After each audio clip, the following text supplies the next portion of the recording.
All right, so now let's chat about the pros and cons of in-person auctions. So let's chat about the cons first, okay? So first off, you have the travel requirement. You have to spend money on traveling. Now, let's kind of distinguish here between tax liens and deeds. It used to be with tax deeds, the golden rule was you never buy a tax deed unless you can physically see it. But now with auctions online, and you can use services like We Go Look, take pictures, or get it like an off-duty Uber driver to take pictures and things like that. You can do these auctions online from home, which is good. However, let's talk about the liens, right? Sometimes there's limited selection on in-person. Can be very time consuming, right? Because by the time you go, you travel, you drive the properties, there can be physical limitations, right?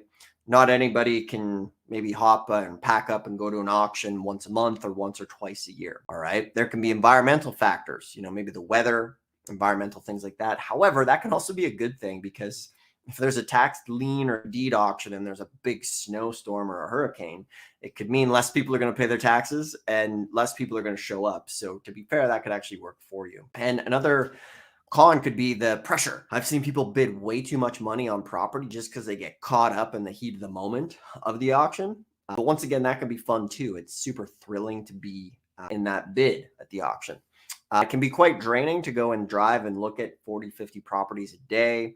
And sometimes things could get bid up higher. And, it can just, there's a lot that goes into it. If you're going to travel, you need to take that amount of time. So, however, there are a lot of pros as well. Okay.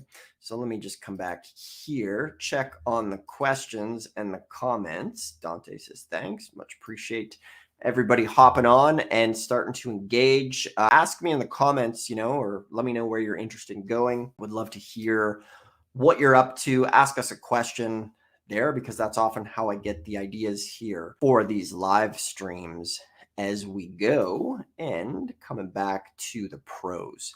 So let's chat about the pros of a tax lien or deed auction in person. Obviously, one of the biggest pros is the physical assessment of the property. So if you can go look at the property and see it with your own eyes, you know exactly what you're getting. Now, this is definitely much more important with tax deeds where you're going to be spending a lot of money. Okay. Now, with tax liens, remember 95% of the time they're going to redeem. So to be fair, we're comfortable doing that research remotely, which is okay because worst case scenario with a tax lien, you're getting it so cheap that a lot of the times just the land value is worth many times more than worst case scenario if you have to foreclose on that tax lien. Okay.